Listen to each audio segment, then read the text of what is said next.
no get something to say. When them ask him, he said the thing they make me higher. It they make me know they tire.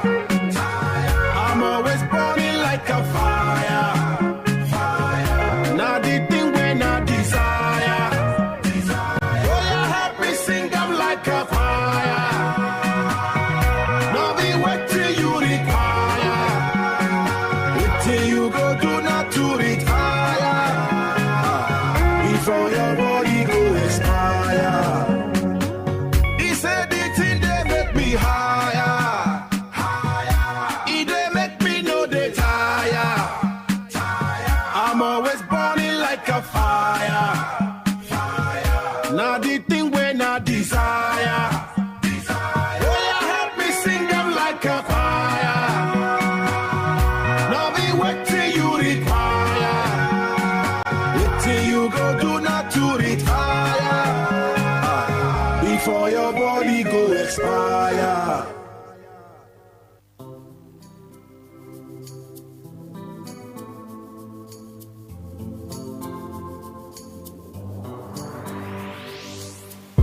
Please pay attention. It starts from the foundation. Everybody needs somebody. You turn a blind eye and care nothing less. Say it's just business, all about the money.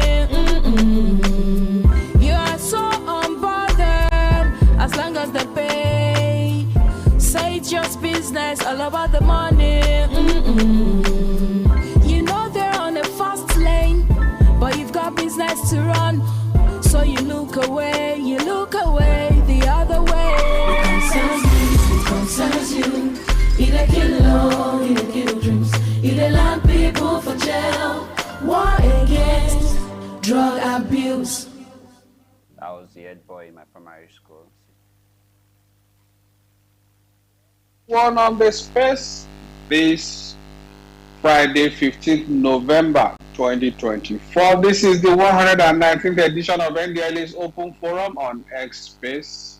We'd like to appreciate all of those that have been steadfast and consistent with us on this platform. Thank you for your confidence, for your trust, and for the support you've been giving to our efforts in our advocacy against substance abuse and illicit drug trafficking using these platforms, that is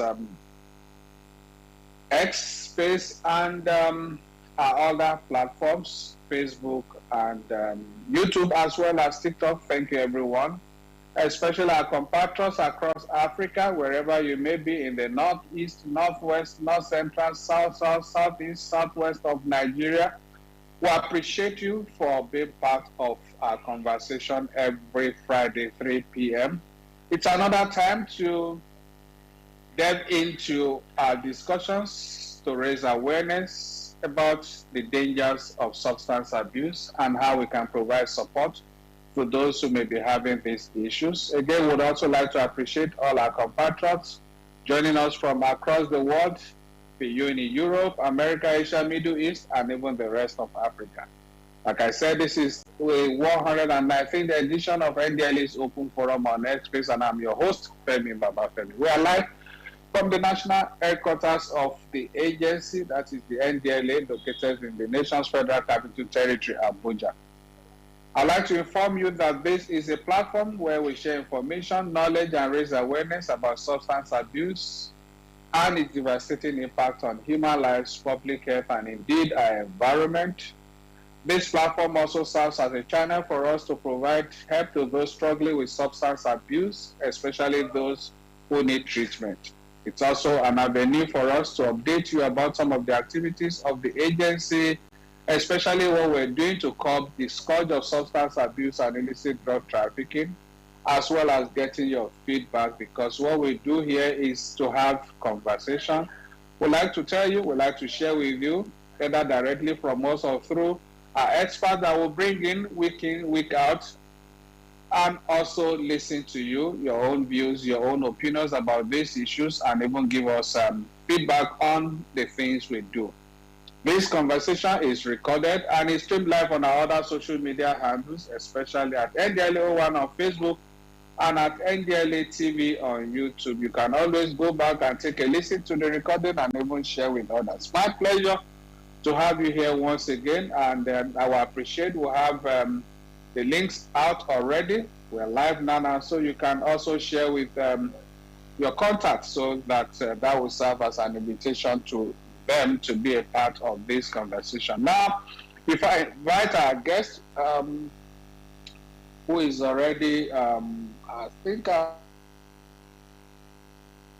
if I invite her to make her presentation so that we can continue, we can escalate the conversation. Let's remind you of some of the activities of the agency this past week, and that comes in our news highlight segments, which will be taken by Miriam, who is just back from her annual vacation. I believe she's fresh now, and her colleague, Ifeoluwa.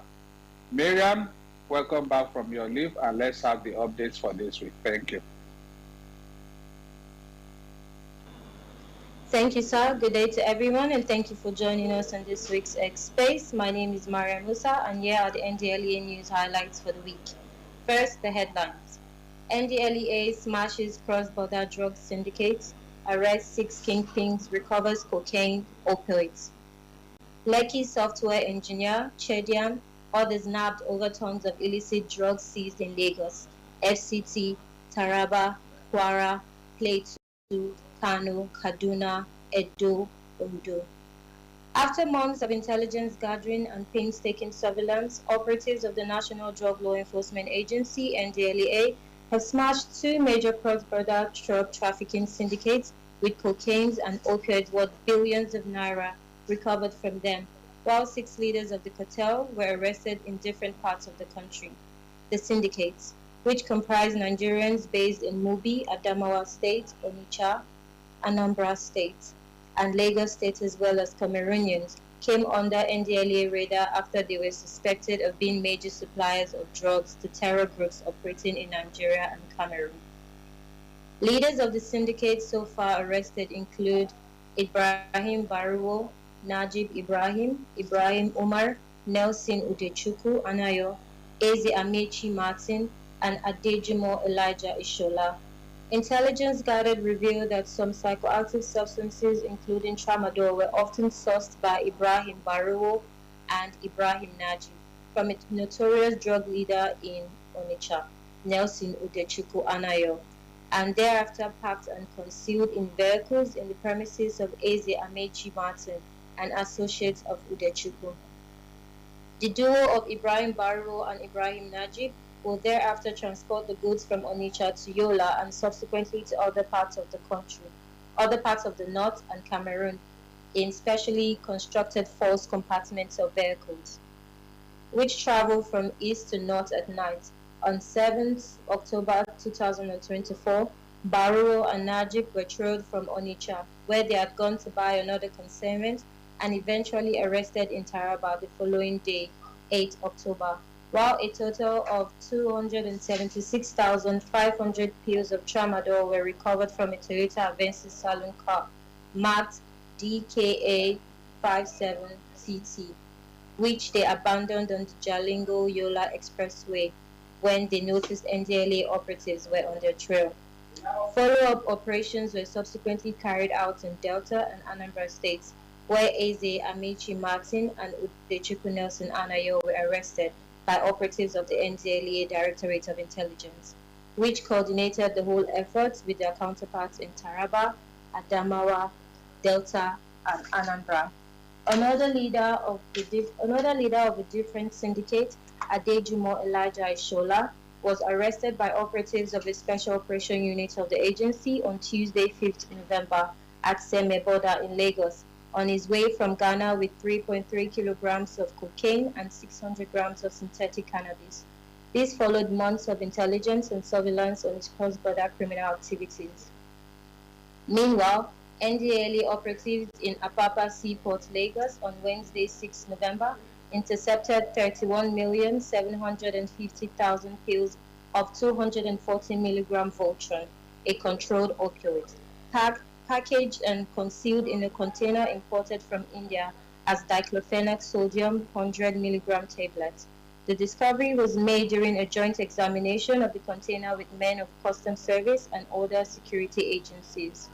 At the Murtala Mohammed International Airport, MMIA, Import Shed Ikeja, Lagos, NDLEA officers on Tuesday, 5th November, intercepted a 700 grams consignment of loud, a strong strain of cannabis. A software engineer, Oluwa Mashal, who showed up to collect the package, was promptly arrested, and a follow-up search of his home in Lekki led to the discovery of some drug paraphernalia, including a cannabis crusher.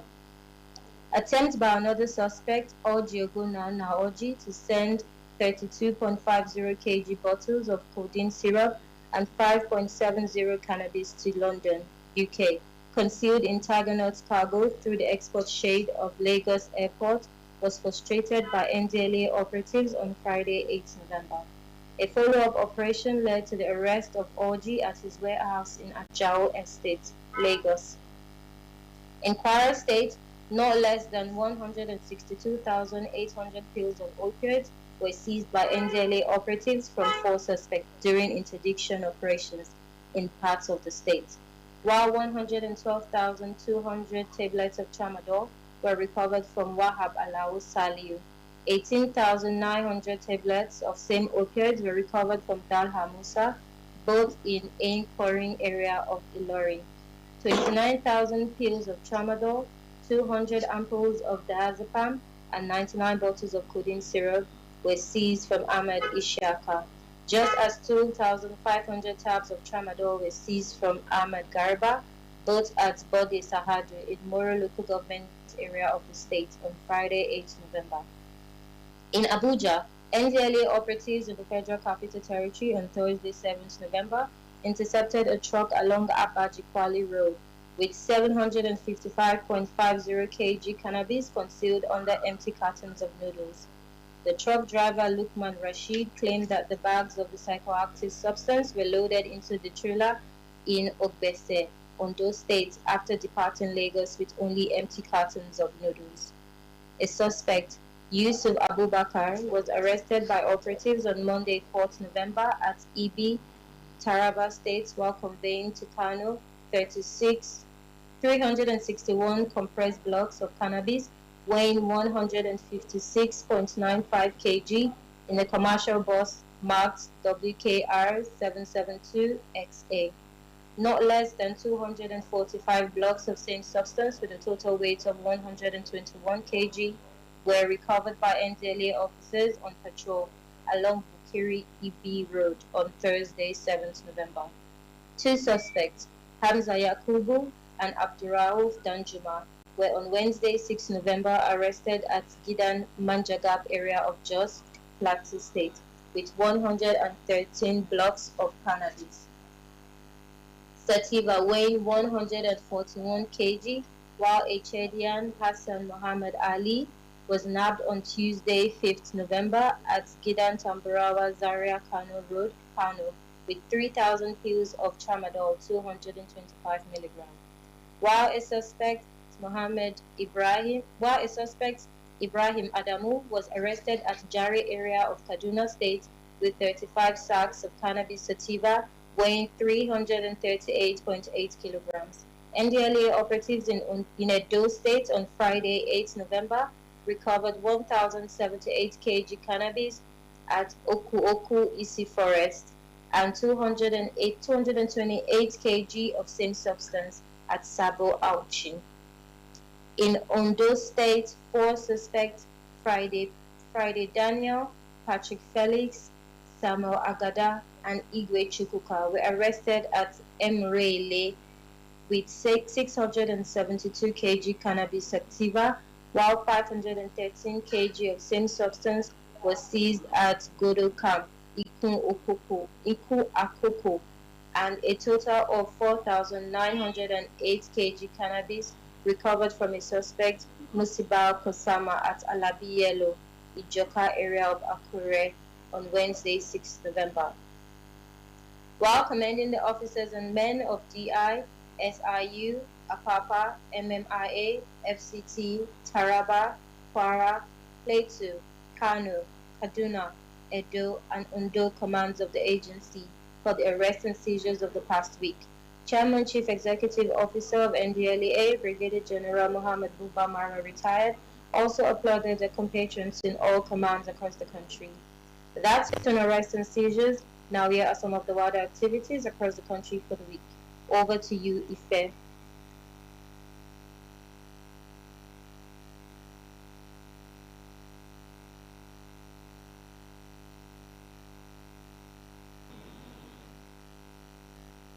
Over to you, Ife.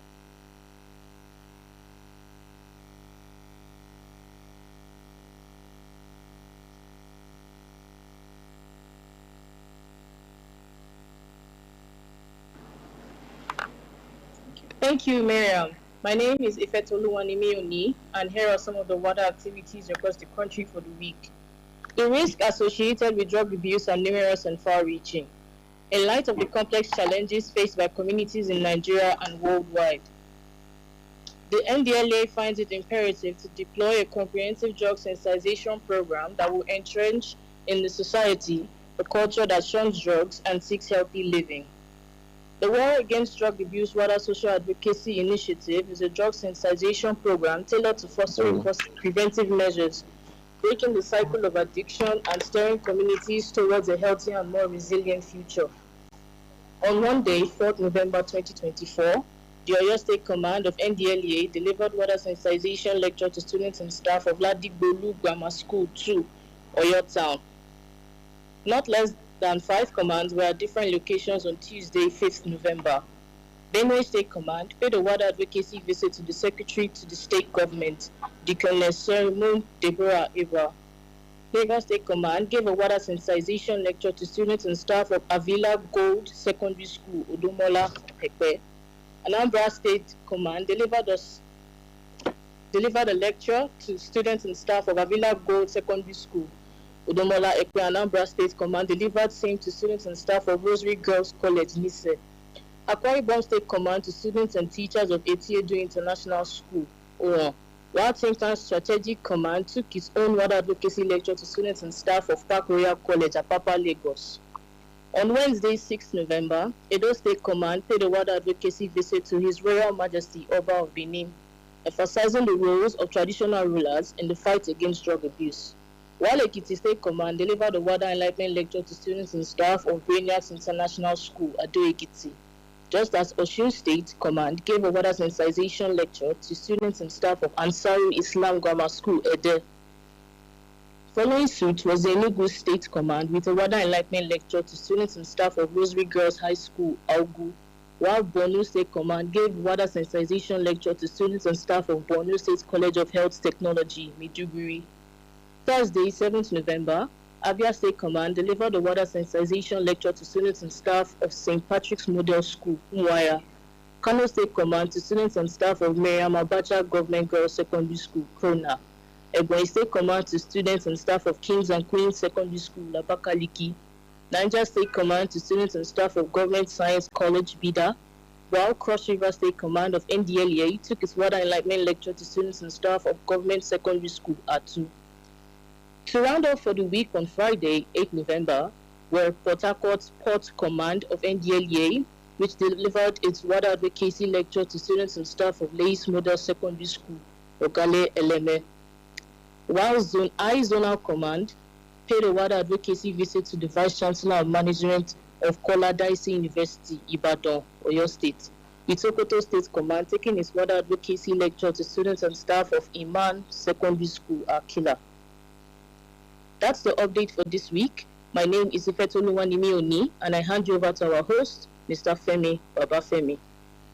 Thank you. Who is that? Mohammed, I will have to remove you. You are intruding. Please let this be the last warning. Otherwise, I'll remove you. This is about the third time you are leaving your mic or muting yourself. Please. Sorry. Right, please. Sorry. All right. I would like to appreciate Miriam and Ife for that update. And let me welcome us back from the news highlights segment that was taken by Miriam and Ife. Now let's remind ourselves about some of the rules guiding this process of engagement on this platform today. Please note that when you are allowed into the speaker's corner, please ensure that your mic is muted until after the presentation by our guest speaker, and you are called by your name or by your handle and invited to make your contribution or ask your questions as the case may be. Please, this is for us to have a seamless conversation and enjoy the entire thing. So please, let's be guided by these rules. Again, we also don't encourage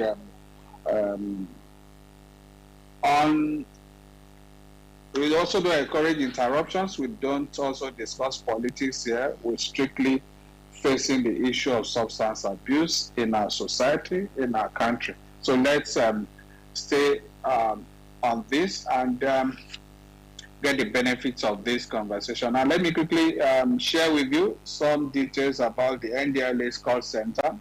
That's a platform that anyone struggling with substance abuse or that have something that need help, or is probably you need some clarity or clarification on certain issues, you don't know how to go about it, especially as it borders on substance abuse and illicit drug trafficking. We have a dedicated call center where we have counselors, clinical psychologists, psychotherapists, psychiatric doctors who work 24/7. That is every second, every minute, every hour, every day of the week. Round the clock, they are there. And all you need to do is just to call our toll-free helpline, which is 0800 1020 3040. The number again is 0800 1020 3040. That's the number to call. It's our toll-free helpline.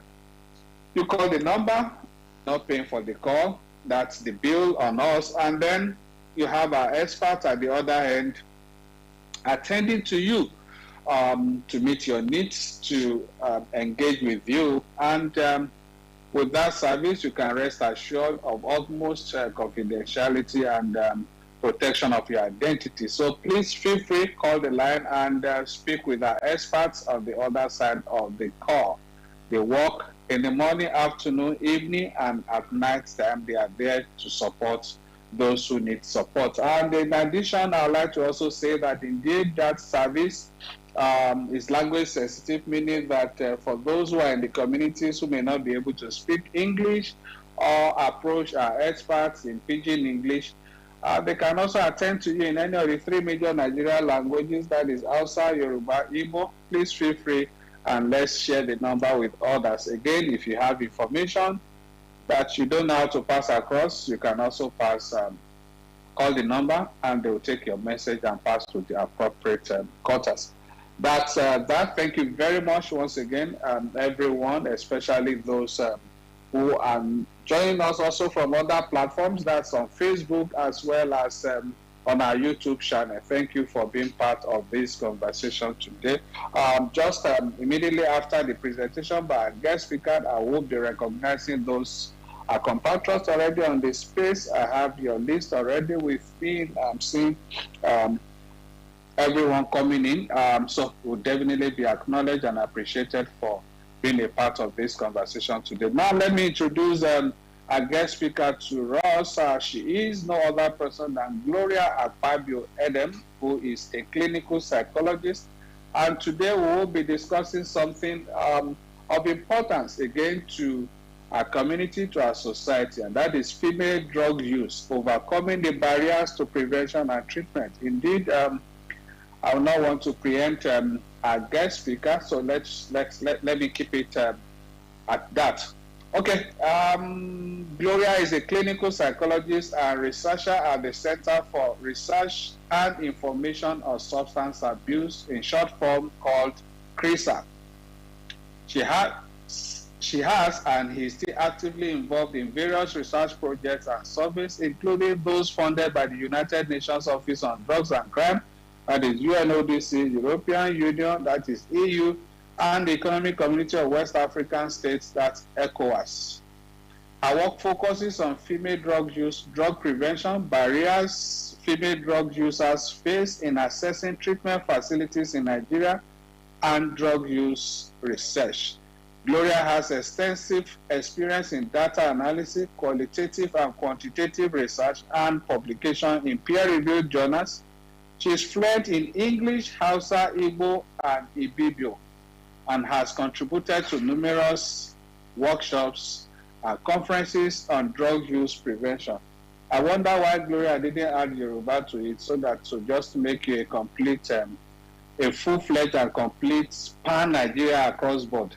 Thank you for that anyway. That's awesome for you to be able to speak 1, 2, 3, 4. That's 4 languages. That's great. All right, please join me in welcoming Gloria Fabio Edem as I invite her to unmute herself while we listen to her spend the next 30-40 minutes discuss the topic, our topic for today, that is female drug use, overcoming the barriers to prevention and treatment. Thank you, Gloria. Please go ahead. Let's listen to you. Thank you, Mr. Femi. Good morning, good afternoon, and good evening from any part of the world you're joining us from. My name is Gloria Apabio Edem, as Mr. Femi has said. And he said he forgot to omit something. Yes, I'm a complete woman. So thank you very much. We'll be talking about female drug use and focusing on overcoming the barriers to prevention and treatment. Prevention and treatment accessibility by female drug users. I've been working with women who use drugs for a long time. In fact, from the beginning of my career in substance use till date, I still work with women who use drugs.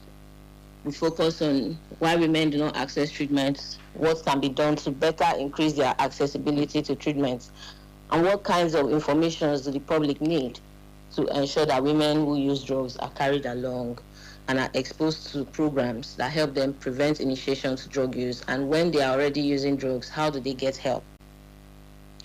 So our focus of this, the main focus of this our talk today will be to explore the unique barriers that female who use drugs experience when accessing drug prevention and treatment.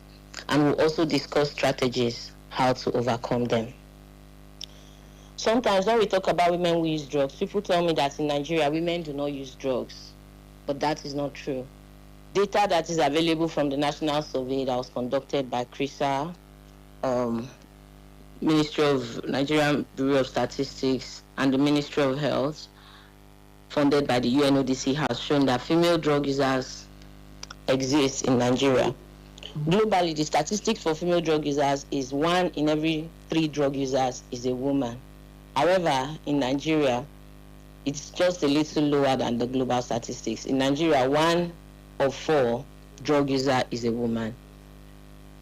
However, the fact that in Nigeria, women are using drugs, that is where the similarity between Nigeria and the global statistics ends.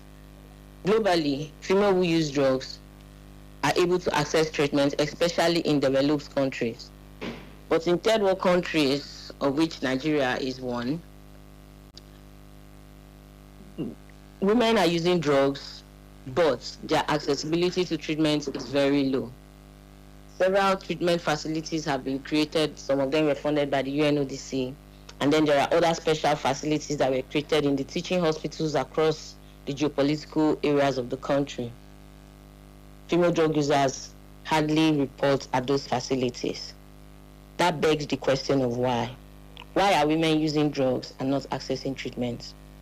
Why are women using drugs and not reporting that they are using drugs? What causes the underreporting of drug use by women? Which was what led me to this interesting topic, interesting area of research. Now, one of the major things that has made female drug users not to come out to say they use drugs is because of stigma.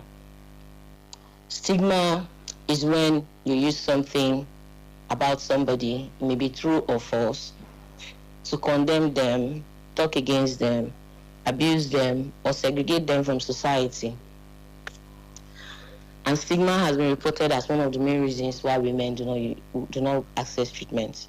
In 2018, we did a separate research from the National Survey where we interviewed 166 female who use drugs across 5 states in the 3 geopolitical areas of the southern part of Nigeria. And the major reason why women reported not accessing treatment was stigma. Most of them reported verbally, that the reason why they do not access treatment is because when they go to the drug treatment facilities, some of those drug treatment facilities offer HIV testing and treatment. So the moment they go to those facilities to access treatment for substance use, they are accused of being HIV positive. It's also interesting to know that some of these female drug users are female sex workers. So female sex workers, some of them use drugs. There are female sex workers who do not use drugs. However, female drug users were more likely to indulge in sex work and then use sex work to pay for the drug use. Stigma of drug users and their families also contributes largely to why female drug users delay seeking help, because they are labeled as hopeless addicts, useless people, wayward girls, wayward women, irresponsible adults. And this is labeled by the society, sometimes even by our healthcare providers and people who they look up to. Female drug users have reported that they feel shame to approach the doctors to talk about drug use, because if these doctors know their families, they are afraid that these doctors may report them to their families. Sometimes in other countries, female drug users are also reluctant to talk about their drug using habits to people who can help them, because they will be judged. As I mentioned earlier, they will be stained by this stigma that leads them to experiencing some kind of discrimination and prejudice from the society. So you see, female drug users experience a lot of barriers to accessing treatment. There are cases that abound. When you go to the hospitals, even there are some health facilities. I'm aware that NDLEA has several facilities providing drug treatment across the country. However, if you go to those facilities, the same problem still abounds. The number and output of female drug users is very low compared to the number of male drug users that come to access treatment. Even when the family members are aware that females are using drugs, they are more likely to take their sons who are using drugs than to take their daughters who are using drugs to access treatment, because even the family experiences shame to go and talk about it. How they'll judge us, they'll tell us that, we didn't train our daughter well. That is why our daughters are using drugs. Some countries, they'll collect those children from the women who are using drugs, and then these women will be forced to be moving around looking for how to collect their children back. So these are all examples of the kinds of stigma that female drug users use. How do we reduce this stigma? It's very important to improve knowledge. By the time we improve knowledge, we discover that stigmatization reduces greatly. Years back, we had the issue of HIV stigmatization, not just in Nigeria, but across the world. But as information and knowledge kept spreading about how HIV is transmitted, about how HIV is not transmitted by sharing spoon, touching each other just like that, and then methods to now mitigate the transfer of HIV from one person to another were introduced. We now see that stigma of HIV positive people has reduced greatly, and now more people are seeking help and receiving treatment for HIV, which now in turn protects the general public from issues related to HIV. Going further, let's look at women who use drugs in Nigeria and what makes them different from other people. Women who are high-risk drug users in Nigeria are more likely than men who are high-risk drug users to report that they were having affairs with drug users. What does this mean? If a woman is using drugs today, her sexual partner is most likely to be a drug user. Whereas men who were using drugs in high quantity reported that while they were also having sex with women who were using drugs, they also had partners, sometimes wives, who were not using drugs. Then nearly half of women high-risk drug users and 1/10 of the men. You can see the difference in the statistics. So 1/10 of men while 50% or more of women who were using drugs reported that, yes, my sexual partner is using drugs. And it would also interest you to know that sometimes these men who are using drugs do not allow these women who are using drugs to stop. If the women begin to access treatment for drug use, these male drug users will step in and try to stop them from accessing treatment. This is because sometimes those women are used as mules to move drugs from place to place. Sometimes these women are also used for sex work. So when they go for sex work under the influence of substances, the men pimp them out and collect the money that these women have made from drug use and from the sex work. So the men now refuse them to access help, because if they access help, they would not be able to make this extra income they are using these female drug users to make. Now, male drug users were more likely to give money to have sex, while female who use drugs were more likely to receive drugs for sex or money. So the men are going out, they are paying for sex, the women are paying for the drugs using sex. So while the men are paying for this sex, paying for the drugs, the women are paying for drugs using sex. And this has also shown in the number of HIV, hepatitis B, and tuberculosis among female drug users. The numbers are very appalling. The numbers are so high that it shows that we need to step in and take action as soon as possible. Otherwise, it will become a problem for everybody. When women are using drugs, they are engaging in sex work, sometimes unprotected. They go to get drugs from their dealers, and then the dealers will tell them, okay, no problem, but we're going to not use protection. Some of these dealers already know that they have some kind of STI, but they are not receiving treatment and they do not inform these women, so the women now can go and get help. So this now buttresses the fact that women who use drugs, and even the ones who engage in sexual activities, were more likely to contract HIV and other STIs. The drug of choice for most women who inject drugs was heroin. Most women who were injecting drugs reported that they injected heroin more. Most of the female who were using drugs did not report using cannabis as much as the men. However, they said they used prescription medications more, and then they also used opioids and cough syrups. So this brings me to an interesting event that happened. A big woman in the northern part of Nigeria, was using drugs, but no member of her family knew. She kept buying these cough syrups. She would take them and she would store them under her bed. It was when she died that they saw thousands of bottles of cough syrups that she had used under her bed. Before then, nobody knew that she had any issues with drug use. Nobody knew that she was using substances of any kind until she passed away. Why did that happen? That woman probably needed help but was unable to seek for help because, like I mentioned, stigma. There are so many other reasons why women give for using substances. They also complain about the high cost of treatment. Women who use drugs, most of them cannot afford the cost of treatment. And it's interesting to know, even in Nigeria, treatment is not cheap. When treatment was provided by the UNODC across states using the DPTC facilities, those treatments were free, but not as comprehensive as a full drug package. Let me at this point digress a bit and inform us that drug use is not a one-size-fits-all thing. Drug use treatment is not a one-size-fits-all matter. Drug use treatment is made to fit the individual. Most facilities cannot afford the manpower, cannot afford the skills, cannot even afford the money required to make sure that drug treatments can be tailored individually to people's needs, people's treatments, and then there are people who perform better in outpatients. So drug treatments, after tests are conducted, you can ask, okay, this person will perform better here, this person will perform better here. And let's not forget that female drug users prefer gender-sensitive treatment facilities. Most women who use drugs reported that they would prefer facilities where the care providers were all women. But how realistic is that when we look at the situation of our country?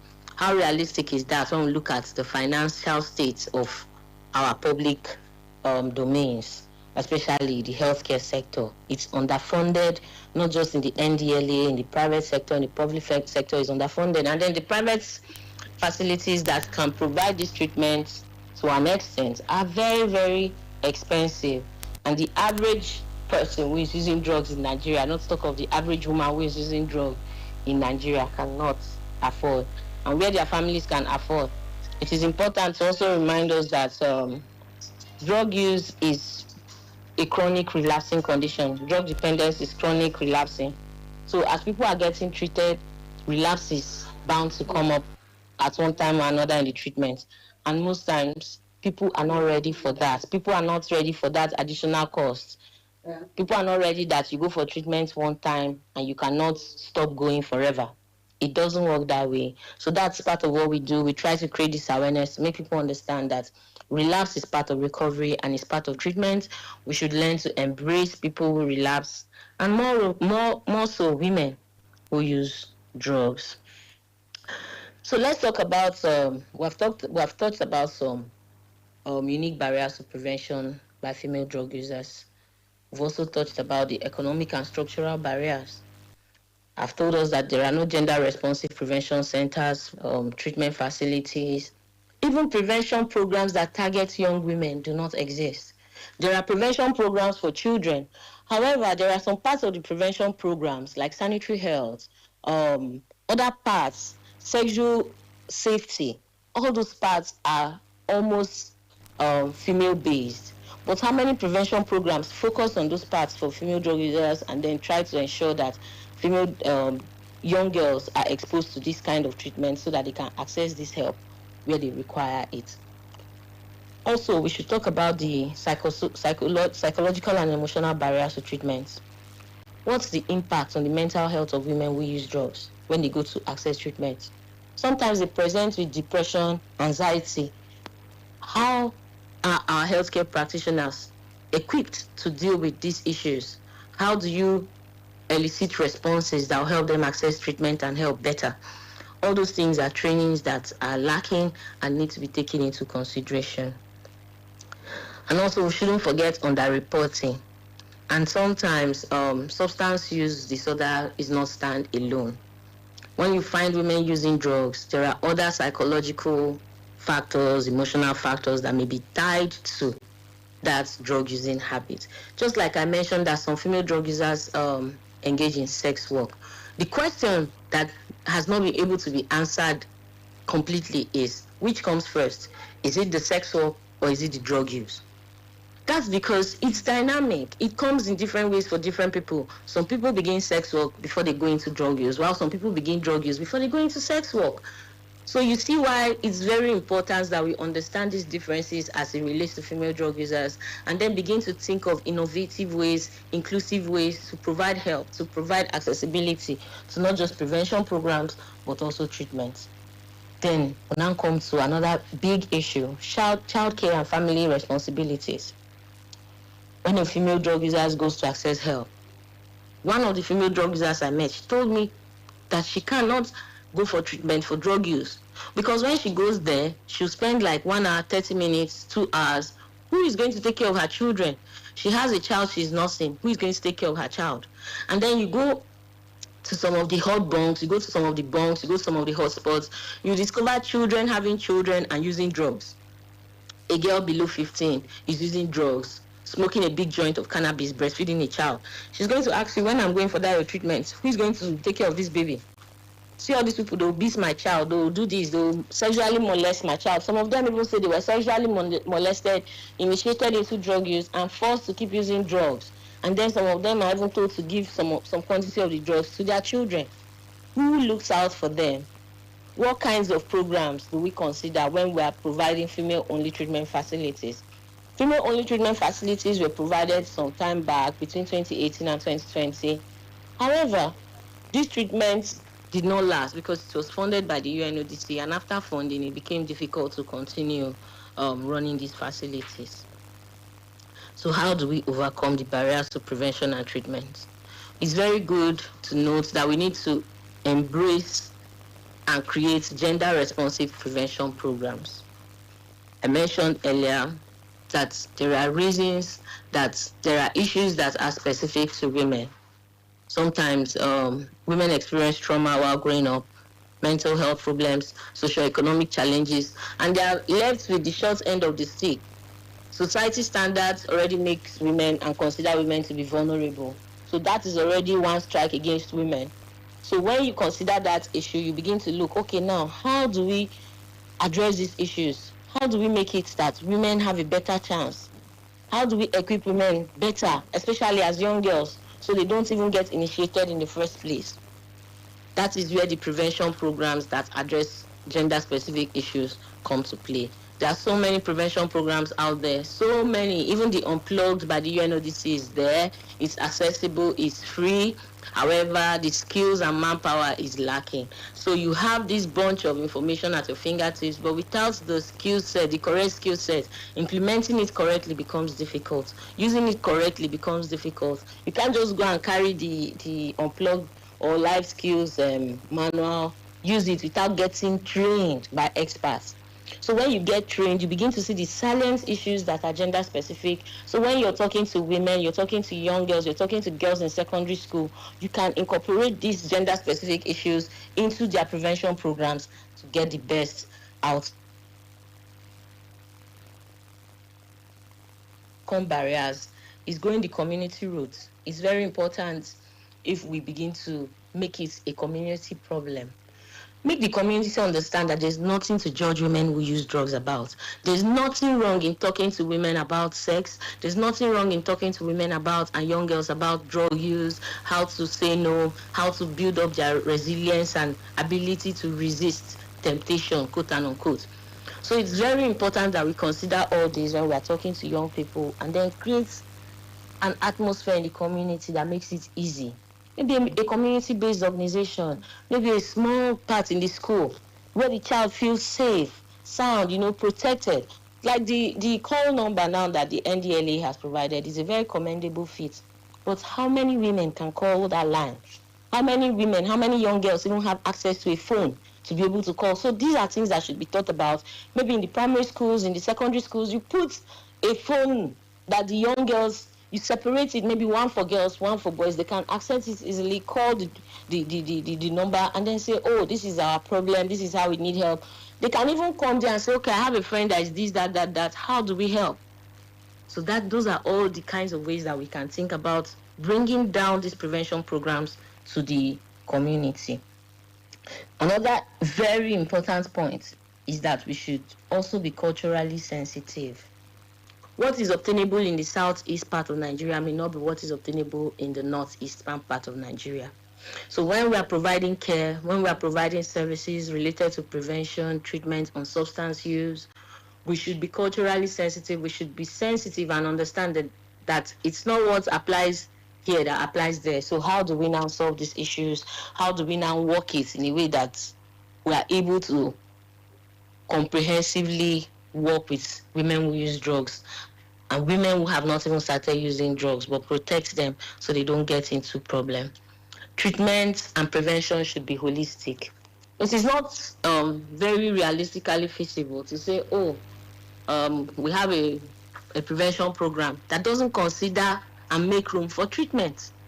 Because before the prevention program will be effective, those people who are in the prevention program should see that the ones they know that already have problems are receiving help, that they are receiving confidential help. Nobody is bringing out their issues to discuss on the assembly ground. Flogging a girl because she's using drugs is not going to stop her from using it again. Instead, it's going to compound the problem and introduce mental health components that we may be ill-equipped to deal with. So these are all part of the issues that we need to consider when working with women who use drugs. Now, what are other health issues that are connected to women who use drugs? Overdose. Women who use drugs suffer sometimes from overdose. So treatment facilities need to incorporate overdose treatment options.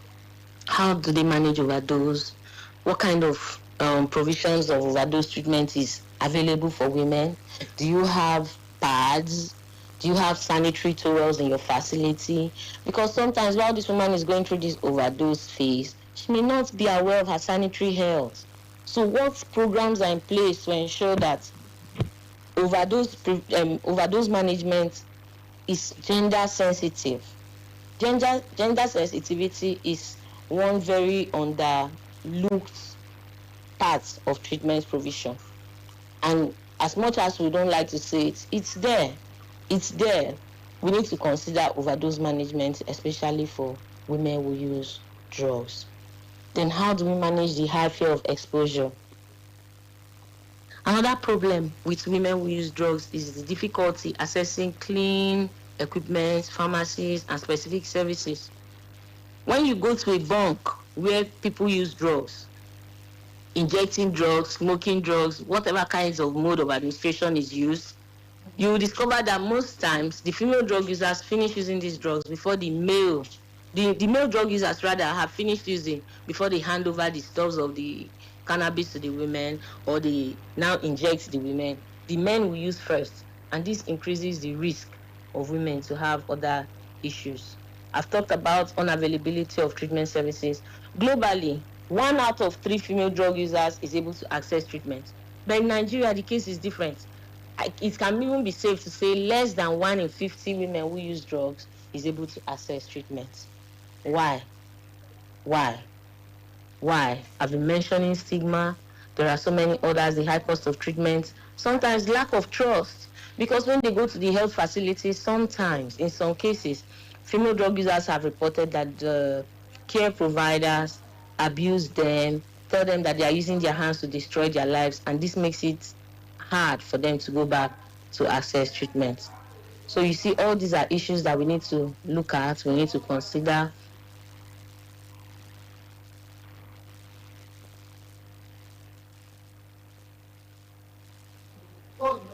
Yes, my parting call, my call to action following this talk now. I want to encourage all of us here to advocate for women's issues in substance use treatments and prevention. The little you do goes a long way. If, for example, NDLEA have this line I told us, which is very commendable, now they have a separate lines in schools, maybe we can begin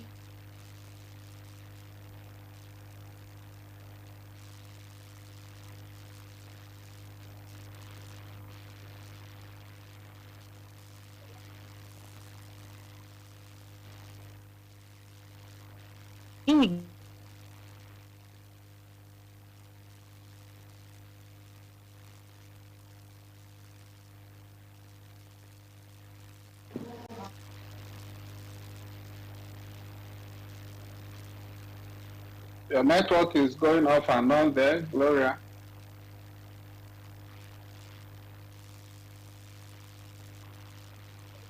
We're actually not hearing Gloria. I believe she's having issues with network. Okay, please come on if you can hear me. Go ahead, Gloria, if you can. You are trying to land. You are muted now. You are muted at the moment. You may have to unmute yourself. Gloria is muted. Okay. If you need to come back. All right. That has been. That has been Gloria Akpabio Eden, a clinical psychologist. She's been talking with us. Okay. Okay. Yeah, we can hear you now. Okay, please go ahead and land. Okay, can you still hear me? Loud and clear now. Okay, so I said the call to action is that all of us here should advocate for women's issue in substance use prevention and treatment. We should also consider how the healthcare providers can help, healthcare professionals, policymakers, and community leaders can help in reducing these barriers. How? Spreading this information, spreading the message, making them understand that women who use drugs also require services, just like the men who use drugs. So I think I'll end it here for now. I'm open to questions, clarifications of any kind. Thank you very much. All right, thank you very much there. Our guest speaker today, Gloria Akpabio Eden.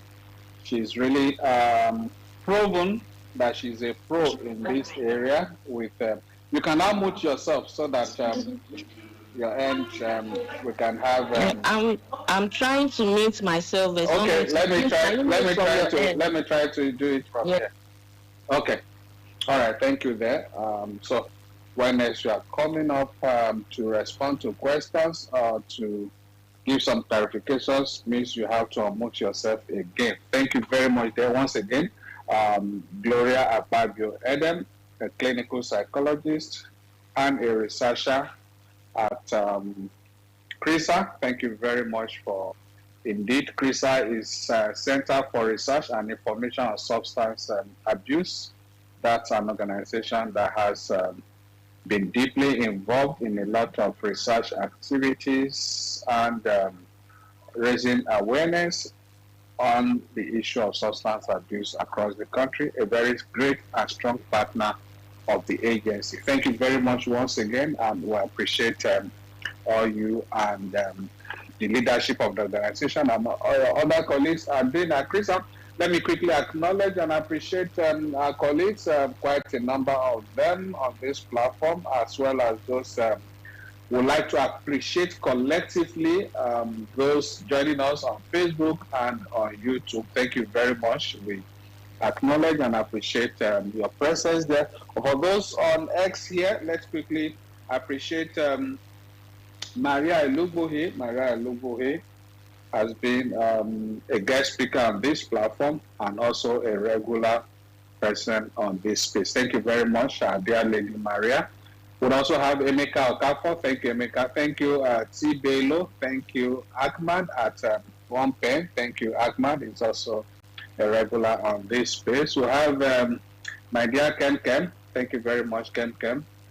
We'll have Muhammad Bafo. Thank you, Muhammad. Emiloko of Gold Coast, that's Adeshuyi Doctor. That's Emiloko of Gold Coast, a medical doctor. Thank you very much, Dr. Adeshuyi there. We have Winnie, we have Abdul Idi, we have Kunle Osinuga, Ayodele, Donald Modi, Michelle Ofoyeju, that's one of my colleagues, that's the commander at Tinkan Port in Lagos. Thank you, Michelle. Ekele Sunday, we have Anulika Nani.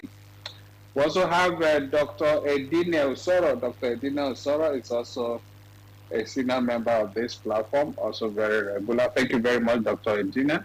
We also have Dr.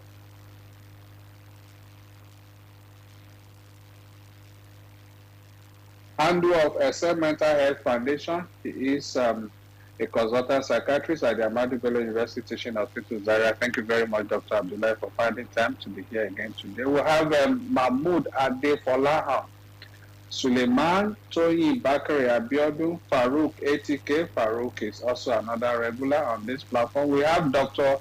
Olusheyi Odewale. Dr. Olusheyi was also once a guest speaker on this platform. Thank you very much, Dr. Olusheyi there. We'll have Olanipekun Richard, Damak James, Osamui Men Gift. Apologies if I didn't call that right. Sorry at Shedrack, Danlami Kanikayo Shedrack, Uniquely Ayo, John Ogunjimi. John Ogunjimi is another regular on this space. I have my young baby lawyer, Ifeoluwa Micha. Thank you, Micha. I have Esther Scott, Nameti, St. Wilson, Adekunle Rahim, Sanchez Boris, Ambassador Mariam Hassan. Ambassador Mariam Hassan is the founder and the executive director of Lespada. Thank you there, Ambassador Mariam. Thank you, Olumighty Fit. Olumighty, thank you, Olumighty, for the great things you are doing to empower our young people on the streets. We have Oka Abraham, Elsie Henshaw, Prince Eshimokai. Prince Eshimokai is a diaspora based in the US, but I believe he's currently serving somewhere in Asia. Thank you, Prince Eshimokai. We'll continue to acknowledge as many people as possible. Let's get the conversation. It's past the first hour of this program is gone. We're on the second hour now, so let's quickly start. Okay, let's just see if before with Dr. Edina, you have something. You have a contribution, a question. Dr. Edina Usora, before I go into our DM, I also have, I think I have a Stanislaus. Okay, if Dr. Edina is not ready, Stanislaus, if you are ready, let's hear from you before I go to our DM. Okay, let me quickly take the questions from our DM to Gloria up there. For those, I'll have to be skipping some of those that. Okay, yes, quickly. Is it a question or contribution? I guess you are in a noisy location. Thank you very much there. Okay, let's take this one from Adedigba. Adedigba is asking, thank you for the beautiful presentation, Madam Miriam. No, it's Gloria. Madam Gloria. What role does partner violence or abuse play in female drug use, and how can it be addressed in treatment? That is one. The second leg of Adediba's question is, how can support systems like counseling and peer groups be promoted for women's recovery? All right. Let me read the questions again, Gloria, so that you can answer them together. That's from Adediba. What role does partner violence or abuse play in female drug use, and how can it be addressed in treatment? The second part of his question is, how can support systems like counseling and peer groups be promoted for women's recovery? All right. So, Gloria, you have it there. You are muted, so you have to unmute yourself.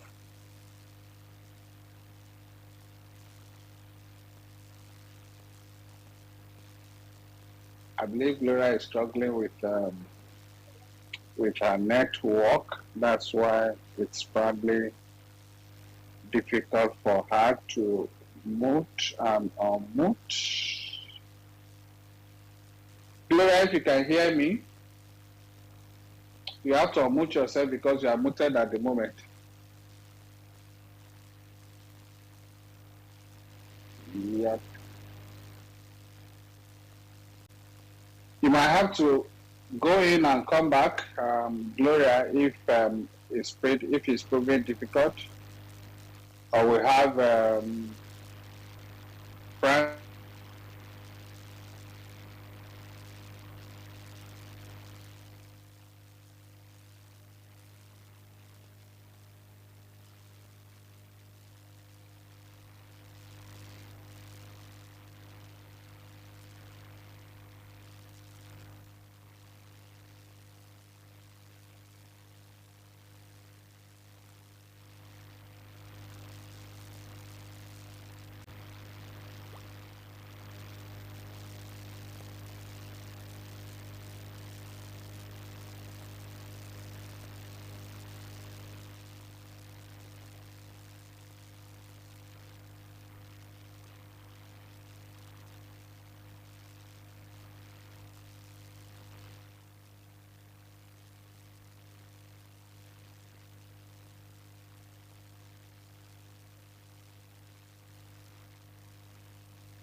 Can you hear me now? Okay, no, we can't hear her, definitely. That's why I said it's probably from her end. I've asked Francis to put her on the line so that we can. Oh, is it?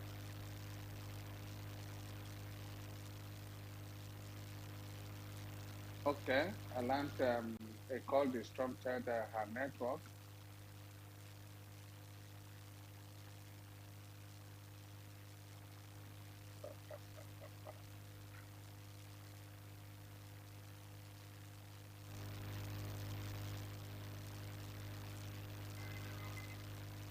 Please, she may have to leave and come in again so that she can request. Okay, you can't hear me.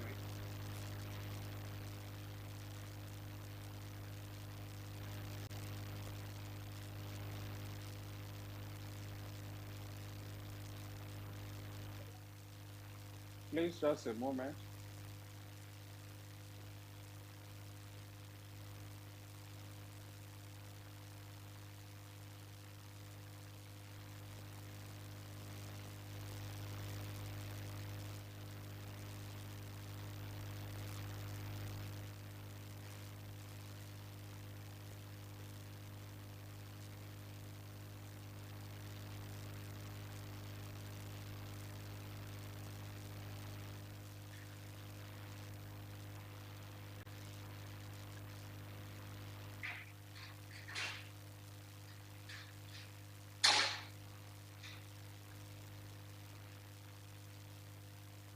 Okay. Star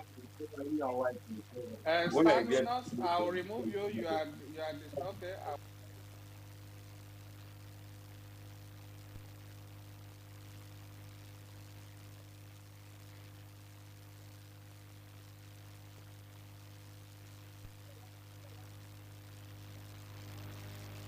Yes, sir, I can hear you.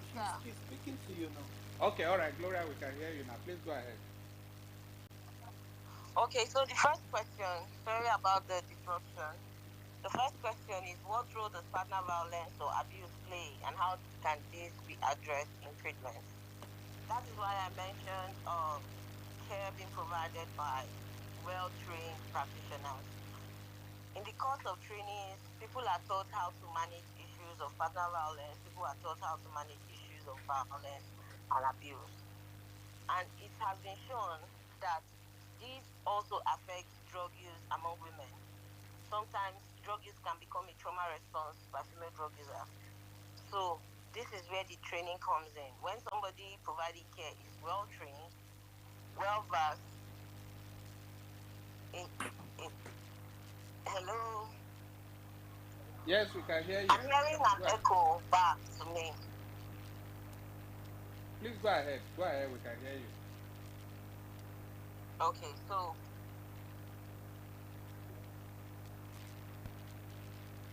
support systems. Support systems is where the issue of bringing down treatment to the community comes in. When treatment is brought down to the community level, members of the community are equipped to better manage issues relating to adherence to treatments and continuous response to drug use treatments. So that's why it's very important that people who are providing these treatments, you remember I gave the example of having access to the life skills training, for example, but if you're not trained and you're providing life skills, you'll not be able to give the fullness and allow your clients to enjoy the service from the life skills training for prevention to drug use. However, if training has been done from the right channels and then adhered to appropriately by the person that is receiving this treatment, you begin to see that the work, it begins to work, and then changes begin to show.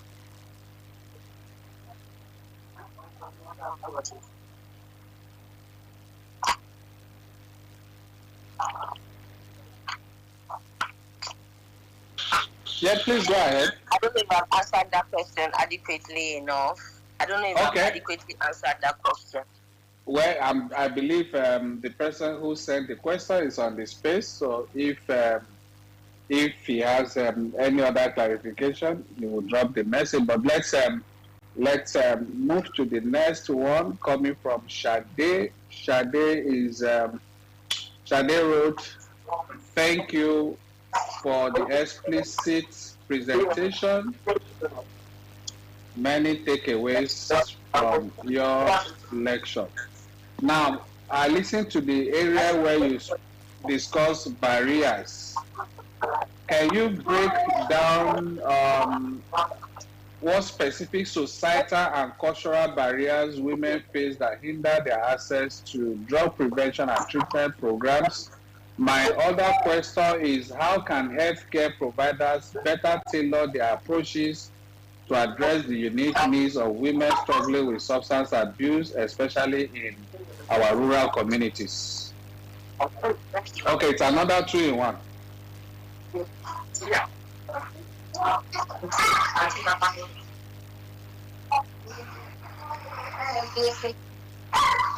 There are a lot of interruptions from your background. Yeah, can you hear me better now? Yes, please go ahead. Okay. So the question was about barriers. Yeah, what specific societal... Should I read them again? Yeah, you mentioned the specific social and cultural barriers. Yeah, cultural barriers women face that hinder their access to drug prevention and treatment programs. That's one. The other side of our question is, how can healthcare providers better tailor their approaches to address the unique needs of women struggling with substance abuse, especially in the rural communities?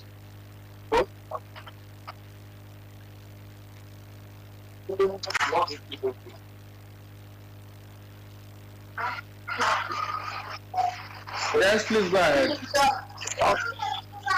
Okay, thank you for that question. Some of the social barriers that female drug users face include, like, when you go to the northern part of the country, sometimes it's difficult for women to come out alone to go and talk about problems like drug use. They have to consider the gender of the person that they will be talking to. They have to consider where that facility is located, if their confidentiality is assured or not.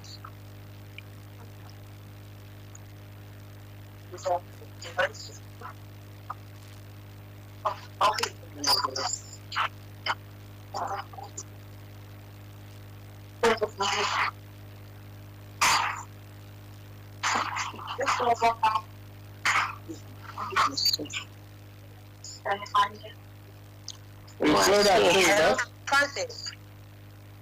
are you?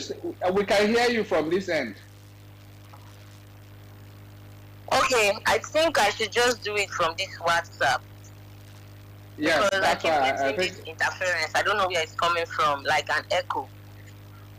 Yeah, it's because you are on while you are also on the line. So that's why you have that echo and yeah. So you just stay on this line. Just stay on this line. Yeah. Okay. So the social and cultural barriers, I've given the example of northern Nigeria. Not every woman can go to a treatment facility to talk about it because of some religious and cultural context that may not allow them to be open enough. Then when you come to the southern part of the country, some of these problems also exist. You hear people say something like, what are you going there to do? Can't you go to church? What are you going to embarrass your family? Don't you see the family name you need to protect? And these things are comments that make the women who use drugs unable to come out to say their problems. It makes them quiet, it silences them, and they are unable to talk. And also, in the context of our country as a whole, drug use is not usually seen as a female problem, quote and unquote. It's not seen as a female problem. Men are seen as people who should openly acknowledge that they have problems with drug use.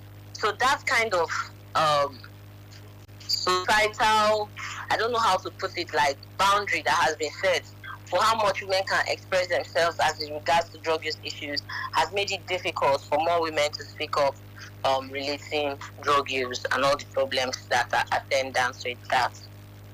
So I don't know if you have any other question. Okay. Yeah, I think the second part of Sade's question is how can healthcare providers better tailor their approaches to address the unique needs of women struggling with substance, especially at the rural communities? Oh, beautiful. We've been trying to initiate a program where we work with primary healthcare providers because that's the most basic form of healthcare that is provided at the community level. So we are training primary healthcare workers to be better able to interview women regarding drug use issues, partner violence as it regards to drug use, and also appropriate ways to seek for help without necessarily jeopardizing their relationship or their health in the process. So we are working with primary healthcare providers to train them and help them to understand these issues and then better provide help to the caretakers at the community level.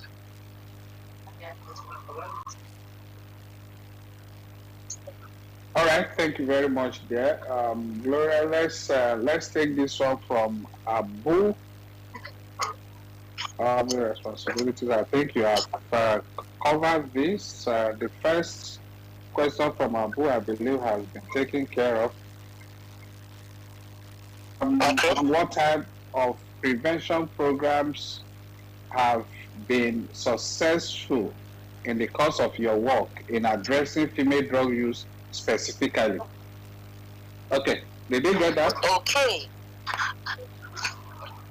There are different types of prevention programs that address female drug use, but the most effective so far is the Unplugged, developed by the UNODC, and then the life skills training.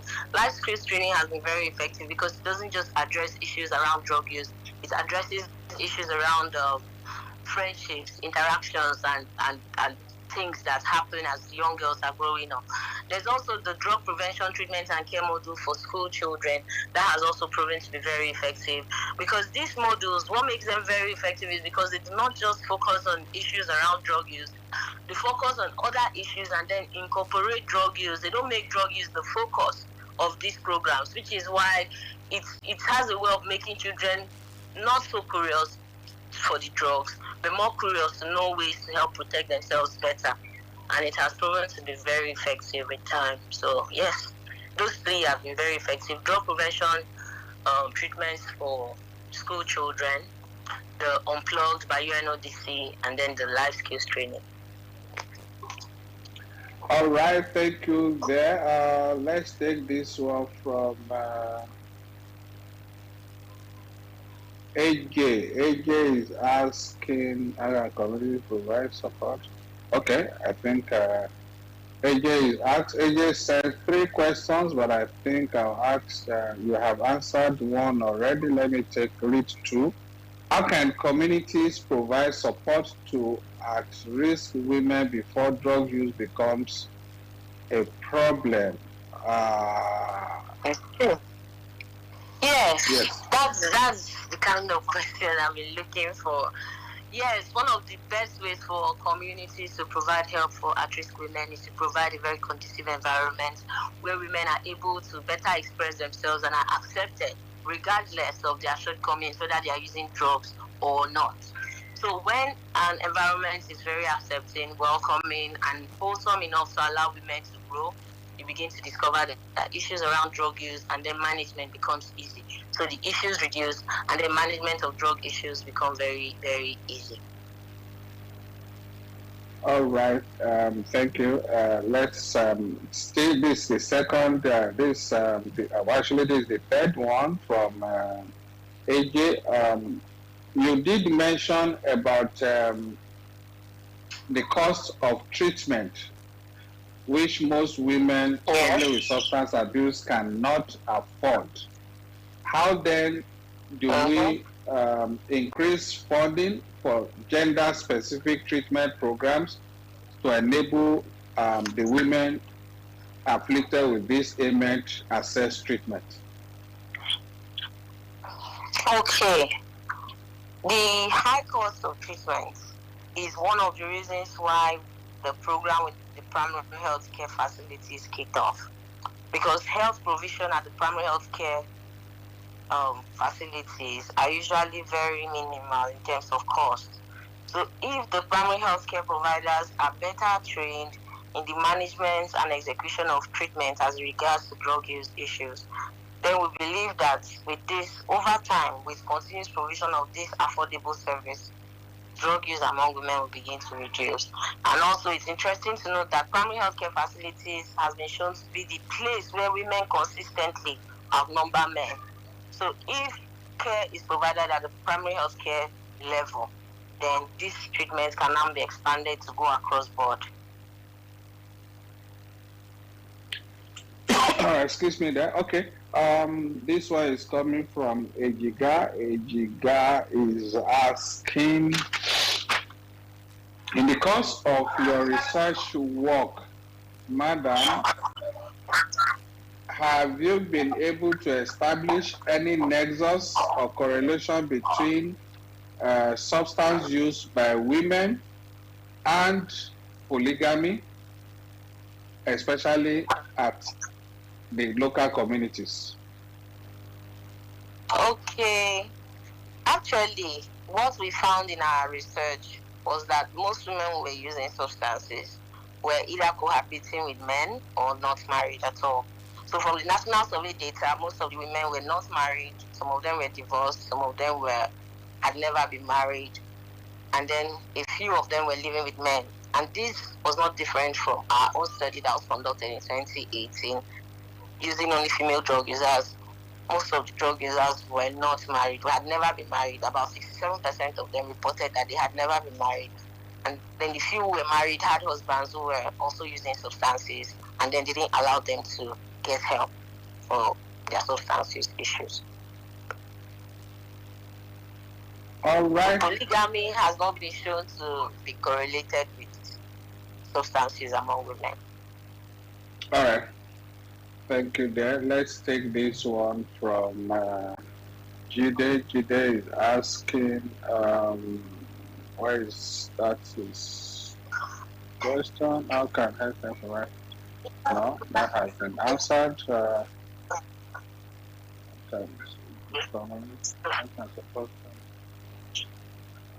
Sorry, I'm trying to locate his what type of position. The social support play and any significant work in what are the primary barriers to growth?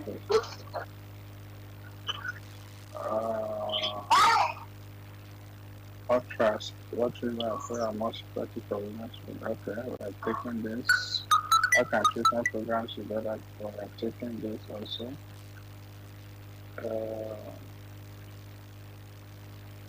Okay, let's take this one from Umi. Umi wants to know. You did mention in the course of your presentation about a research you conducted, I believe in 2018, where you mentioned a correlation between sex workers and substance abuse by women. What will you say is the prevalence of HIV among this set of people,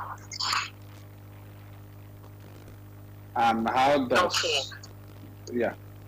Okay, please go ahead. Yes, I mentioned it that most women who were sex workers, most women who were drug users and sex workers reported that their partners were also sex workers, which was not the case for men.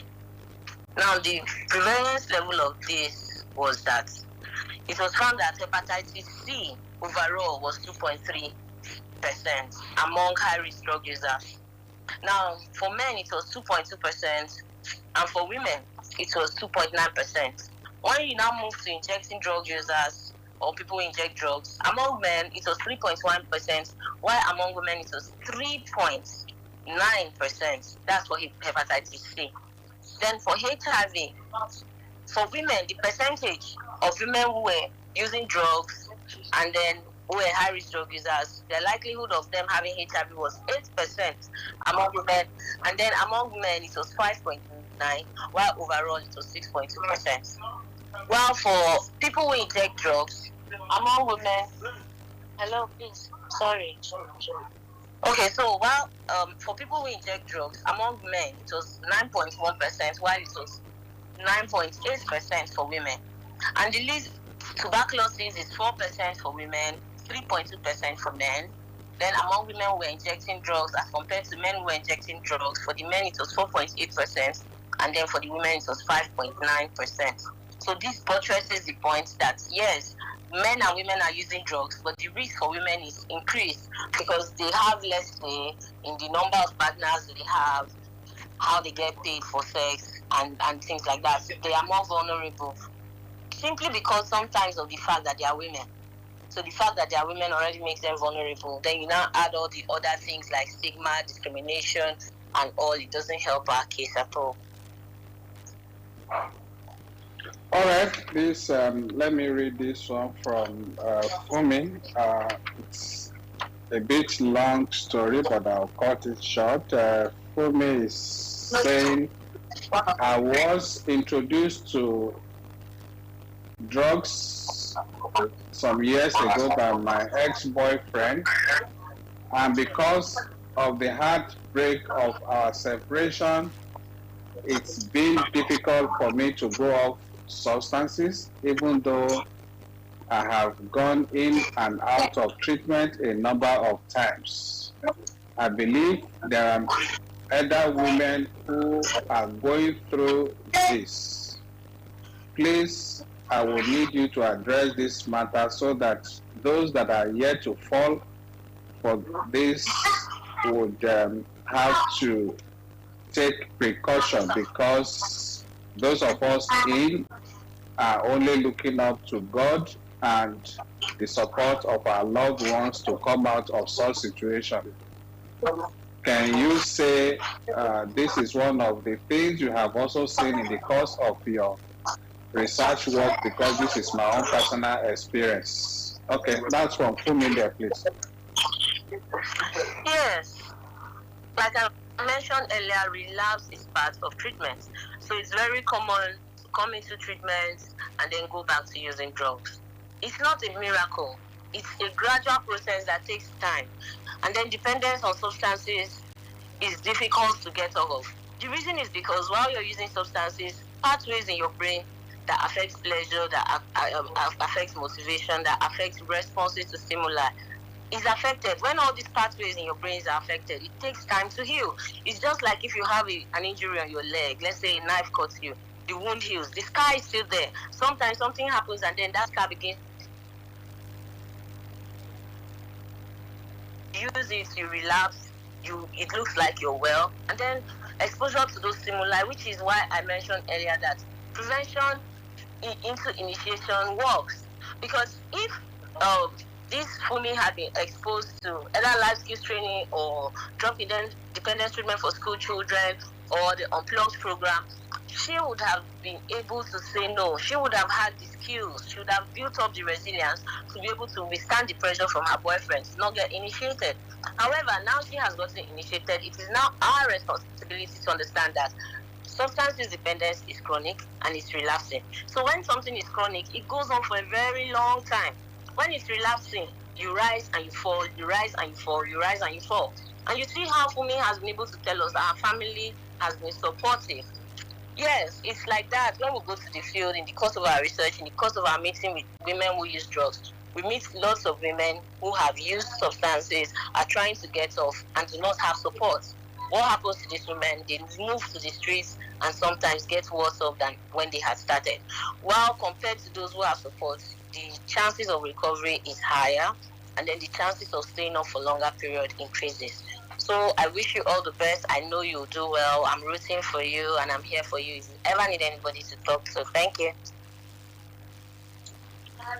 All right, thank you very much there. I believe Fumi Yes. would have been encouraged with those words from you.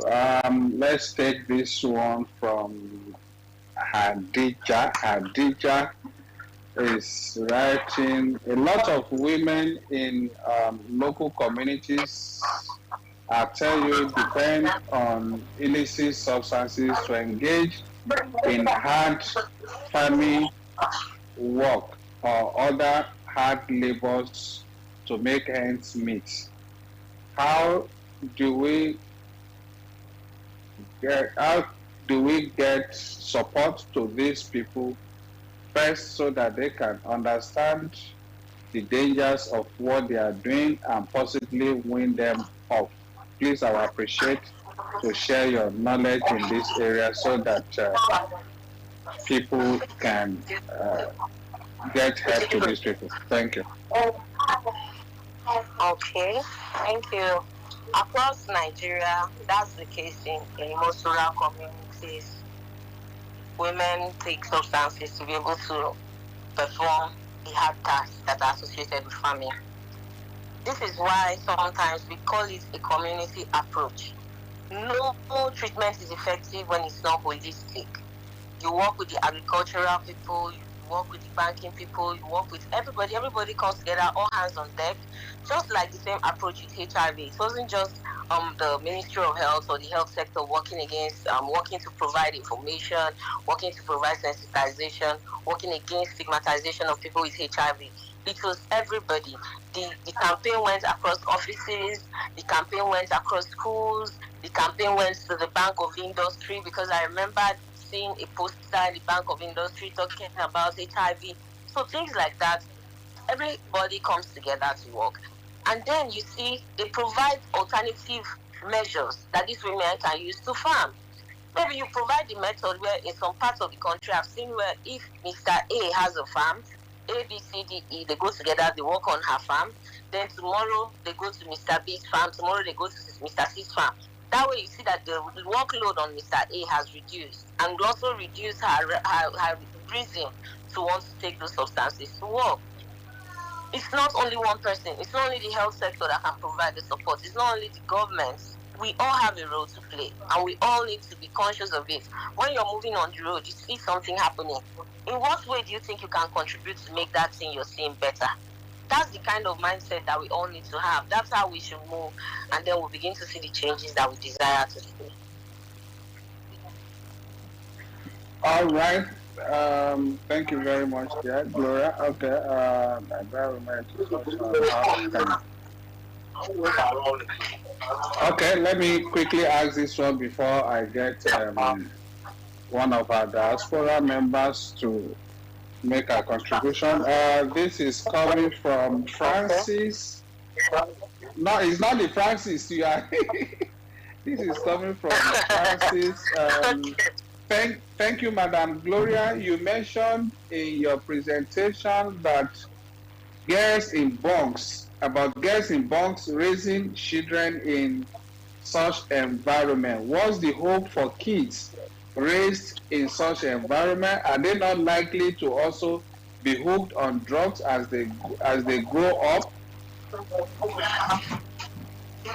Yes. Please go ahead. That's why we all need to work together. That is why there needs to be acceptance from the community. When you check, most of those girls that are raising their children in the bunks were molested by either family members or neighbors, and then their parents drove them out of the house. They go out, and then these bunks were the only places that welcomed them to come in. I even have an example that we use sometimes when we go to church, when we go for trainings. They give an example of somebody that goes to church. He has group of friends in the church. He doesn't go to church. Nobody looks for him. Nobody asks after him. Nobody is saying, where are you? Then this same friend is going to the bar. The day he doesn't come, all the friends from the bar will all buy one bottles and go to the house to look for him. Where do you think this person is most likely to feel welcome? That is how it is with drug use. That is how it is with care provision. That is how it is with providing help. Which is why we are saying our communities need to be more embracing. We need to understand some of the issues that are peculiar to females and then address these issues. If a girl is raped and she gets pregnant, is driving her out of the house going to solve this problem? No. What do you do? How do you manage it? How do you help and ensure that this girl goes on to achieve her dreams? There is a very interesting story I read some months back about a girl from Kano State who got pregnant out of wedlock, and her dad insisted that she must graduate from the university, and she made the first class. So things like that show us that with full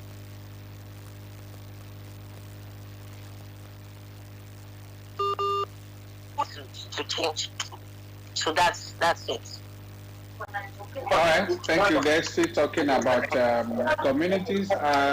Let me invite Dr. Loretta Ekanem. Dr. Loretta Ekanem joins us from Chicago, Illinois. She's a community psychologist. So I believe this is of interest to her. Please go ahead, Loretta.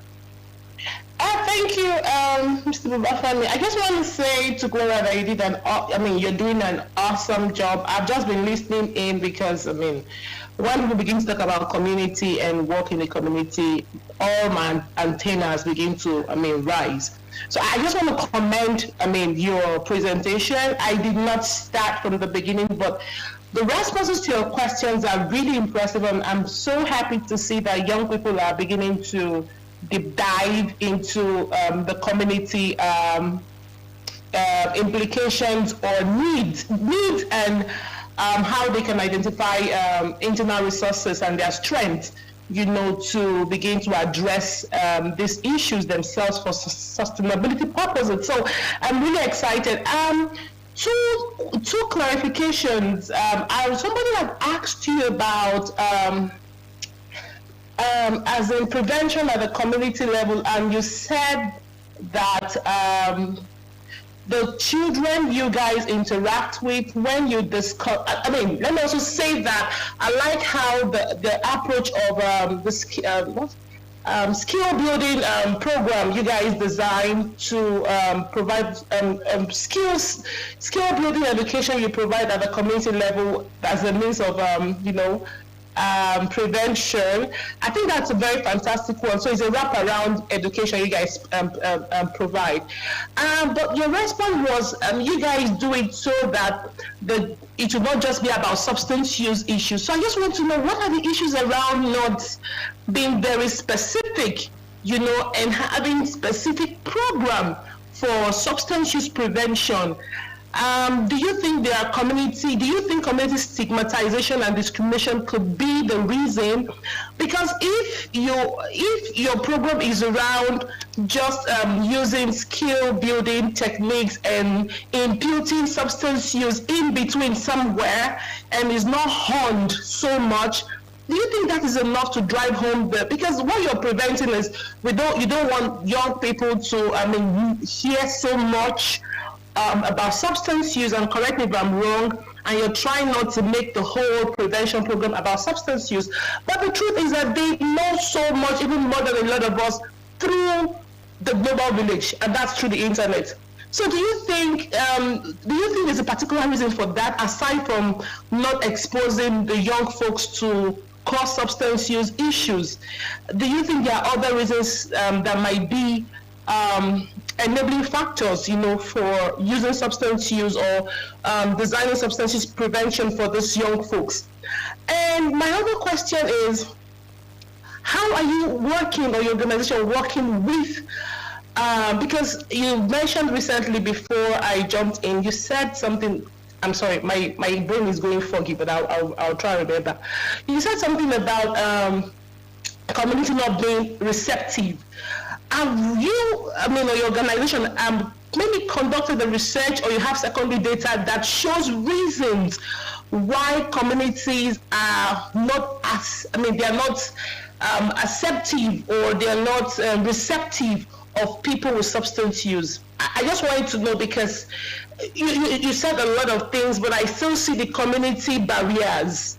And what are you people doing to address that community barriers? Because we know it will always be there. Is it just culture?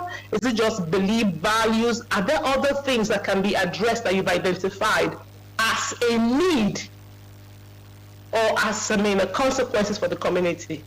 I said so many things because, sorry, I'm cleaning the house and I'm doing the same. I'm doing a couple of things at the same time. So thank you, Gloria, for you did it. And the weather is also foggy in Chicago, so it's not. Actually, it's a bit chilly today, but I'm happy you justified it.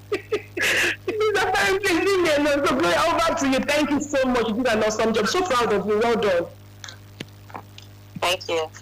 Okay, so the first part of your question, you mentioned about how we are trying to omit some information about substances when we are addressing young people and using the program. The thing is, we are not omitting it. Sometimes some of these children already know. They're already seeing people in their communities and around them that are using substances and have not developed any problems, which is usually the message that is passed around, that when you use drugs, you get mad, you have mental health issues, you get addicted. But that is not always the case. And as young children are growing up, they are seeing an uncle, they are seeing an aunt, they are seeing a neighbor that is using substances, but is not having any issues using those substances. So that is where we come in. We now tell them, okay, you build up their resilience, you build up their self-esteem, you make these children know that they can do other things besides what they are seeing around them. Most of the times, these programs are even directed at communities where drug use is very common. So these children already know about drug use. You begin to teach them the skills they need to be able to grow into more productive adults. You begin to teach them how to say no.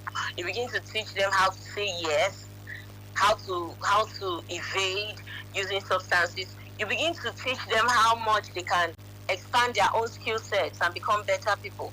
So that's what it is. It's not like we are omitting it. When you go through the modules of these programs I have mentioned, you will see that it's not omitting it totally. Maybe I probably used the wrong words, but it's putting it in a way that they understand that, yes, people use drugs. Yes, some people get problems, but not everybody. Okay, how do I not get into it? So that's how those modules work. How do I say no? If I know somebody that is getting problem, what kind of help do I prefer to this person? How do I recommend them for counseling? So those are the kinds of programs that are incorporated into those prevention modules. Then the second question, I can't seem to remember what it was. Please, can you just make it very short and let me remember what it was? I want to believe there is no foggy weather here, Gloria. There's no foggy weather, but sometimes plenty information, it gets jumbled. I know, even Loretta herself admitted that she must have asked a lot of things in between. Please go ahead. Yeah. So the other question is what you talked about, community acceptance of people with substance use disorder. And I was asking, what do you think are the likely factors? Is it just cultural? Is it just belief system, values? Are there other things that your organization or you have identified that are barriers, to the acceptability of those folks, that are struggling with substance use? Yeah. So the question is, have you identified? So the other question is, have you identified probably secondary data or ongoing research that kind of pick out the needs that, if addressed, can actually help develop an intervention that will address these barriers in respective communities, in not just in one part of Nigeria? Let me go there. Let me tackle them one after the other. The one about the community barriers probably that exist is that sometimes we live in a sheltered community, and most people believe that talking about these things creates curiosity and you're causing problems. When you talk about, want to do needle and syringe exchange programs, they say, why would you do needle and syringe? Are you not encouraging more people to inject drugs?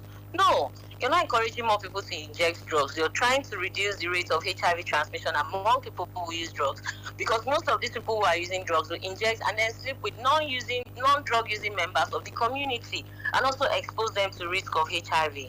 So now,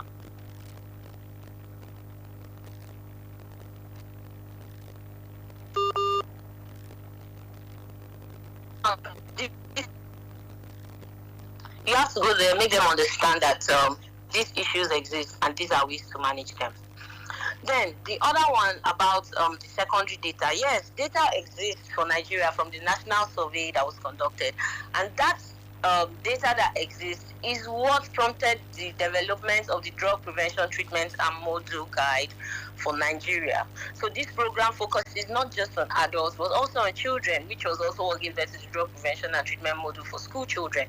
So all this came off of the conducting of the national survey that was conducted across all the states in Nigeria, and then this data was analyzed, problem areas were identified, and then the workforce went into work to try to see how to implement solutions that would last and help, which is what we are still doing till now. We're still passing the message on. We're still moving on and telling people, hey, this is not the end of the world. These are solutions that exist and can be implemented, and they work.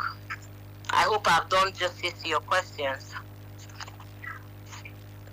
Okay, I will answer in the affirmative for Loretta. She's already distracted with her cleaning work there. Thank you very much, Madam Gloria, for those brilliant interventions there. Okay, let me quickly take half quiet. I heard, don't harass me. Thank you, Gloria, for your response. I just simply help you to appreciate her now, Loretta. Don't help me anything. Leave me alone. Okay.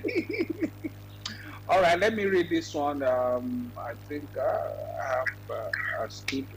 Where is it? Society now. Okay, gender roles. Okay, this is from Isa. Isa is asking, how do societal norms and gender roles contribute to women becoming vulnerable to substance abuse? Then is also asking, what role does education and awareness play in preventing substance abuse among women, and how can such campaigns be tailored to reach different demographics effectively? So many questions. Okay. Okay. Now the societal norms in our society as a whole, women are already seen as the weaker vessel, quote unquote. Women are seen as more disadvantaged. In fact, there are some cultures in Nigeria that do not embrace a woman giving birth to all women children, like giving birth to only girls. So all those kinds of things already put women at a disadvantage. And now, how are you expected to behave in the society? Women are expected to be nurturers. Women are expected to be homemakers. Women are expected to be carers of children. So it makes it more difficult for women to go to the health facilities and say, oh, I think I'm dependent on cocaine, or I'm injecting heroin. How do I get help? Because the stigma exists from the lowest to the highest strata of society. So these are why we are creating these platforms. We are doing this, our advocacy. We are going around, we are telling people, hey, this is not the way to go. This is the approach. And it is very sweet to hear testimonies of communities as a whole. In fact, there are some local government areas in Akwa Ibom State that have come out to work together with the NDLEA, to work together with community-based organizations, just to make sure they provide adequate help for people who are using drugs. In some of that, in one of the communities I was privileged to provide the DPC training for, in that community, they talked about how they didn't know how to deal with people who were using drugs. They knew some people in those communities who were trafficking drugs, but didn't know how to report or manage them. So NDLEA was in that meeting, other CSOs were in that meeting, and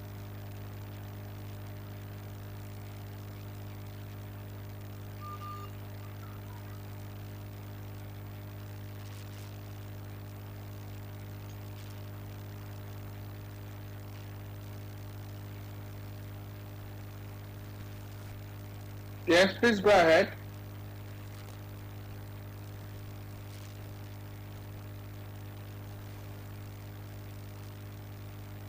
Could this be from your end, Francis, or from her end? Not from my end. Okay, I believe Gloria is distracted there. She just has a few minutes to wrap up. Okay, would like to let's hope she comes back quickly so that we can wrap up. Is she stable now? I guess calls are coming on her. Yes, Yeah. She's not stable yet. She's not stable yet. All right, I may have to. I don't want to shut her out abruptly.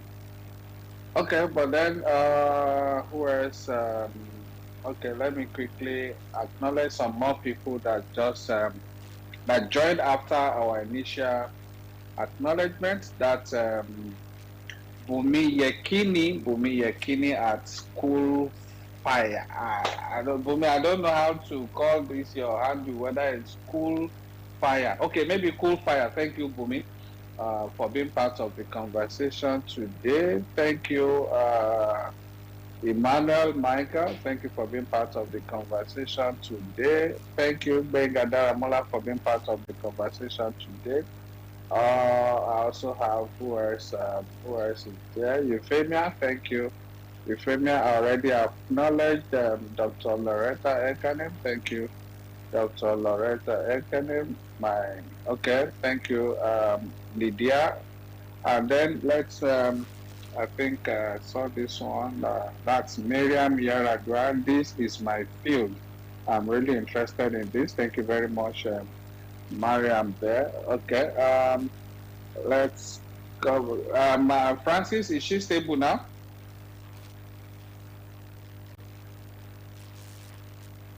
Okay, if she's not stable, I may have to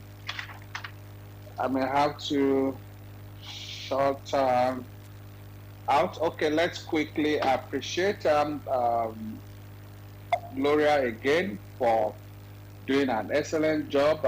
She's been with us in the last about 2 hours now. This is just some 5 minutes to the hour. We'd like to appreciate her. Gloria Apabio Edem is a clinical psychologist and researcher at the Center for Research and Information on Substance Abuse, CRISA in short. She's been with us in the last 2 hours. She has and is still actively involved in various research projects and surveys, including those funded by the United Nations Office on Drugs and Crime, UNODC, the European Union, EU, and the Economic Community of West African States, ECOWAS. Her work focuses on female drug use, drug prevention, barriers female drug users face in accessing treatment facilities in Nigeria, and drug use research. Indeed, Gloria has extensive experience in data analysis, qualitative and quantitative research and publication in peer-reviewed journals. She's fluent in English, Hausa, Igbo, and Yoruba. Sometime very soon I'll probably add, sorry, not Yoruba, it's Ibiobi. I actually have in mind I was going to add Yoruba to a list of languages that she speaks fluently. Thank you very much. She has contributed to numerous workshops and conferences on drug use prevention and treatment. Thank you very much once again, Gloria Apabio Edem, a clinical psychologist, for your time with us today, and for those for that brilliant presentation and great responses, insightful responses to all the questions and interventions from other compatriots. I would also like to appreciate Loretta, Dr. Loretta Ekanem. Okay, will she work? Okay, Gloria, you went off, so I was almost. Thank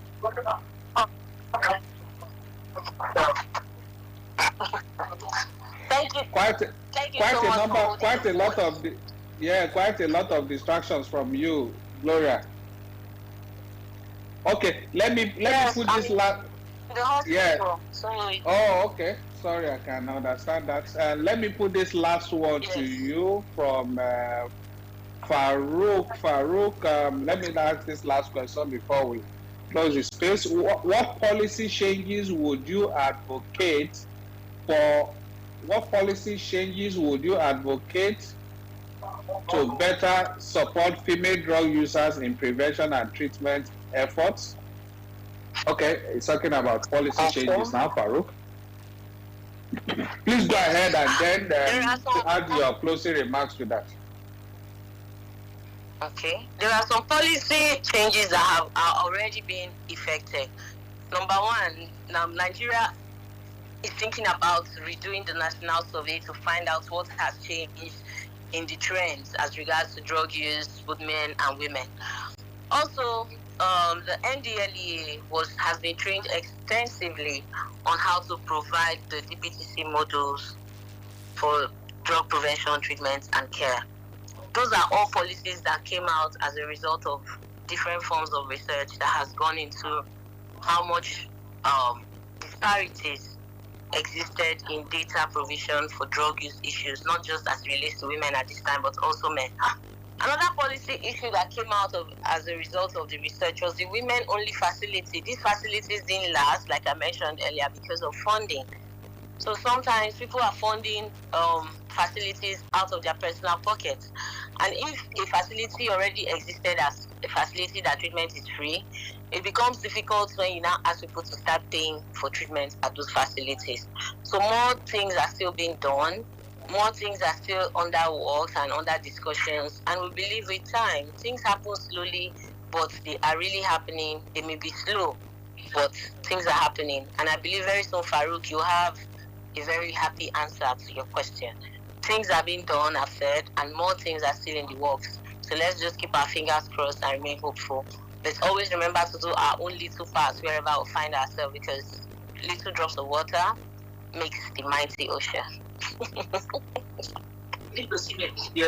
All right, thank you very much, dear. Once again, Gloria, Afabio Eden, clinical psychologist, for your time with us today. We did appreciate, like I said earlier, that indeed you have proven that you are a pro in this area, in this field today with your presentation and excellent responses to all the questions thrown at you.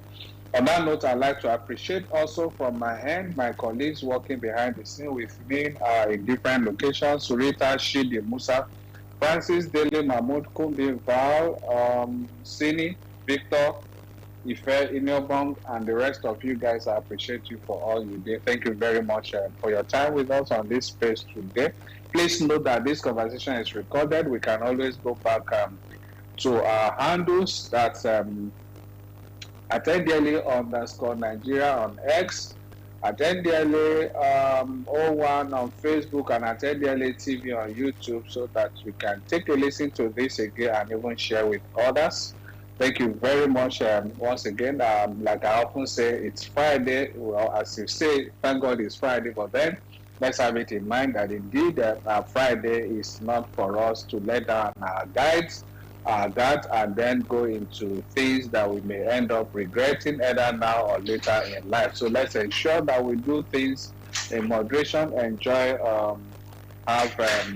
ourselves in moderation, and then be careful in the things we put our hands or get involved into, so that we can live to tell better stories in life. That's it from my end today. We'll see you again next Friday, 3 p.m. for another interesting edition. I'll hand over to Mahmoud now. Thank you. Bye. Thank you very much, sir. Mr. Femi Babafemi, the NDLE's Director of Media and Advocacy, for guiding us throughout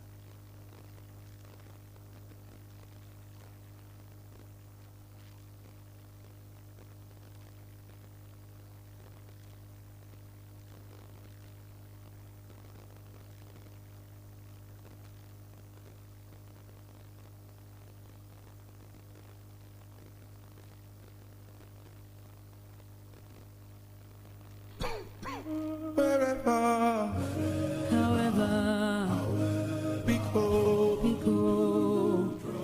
and no matter whatever we go, don't do, it is sweet for you, but judgely, it is silent killer.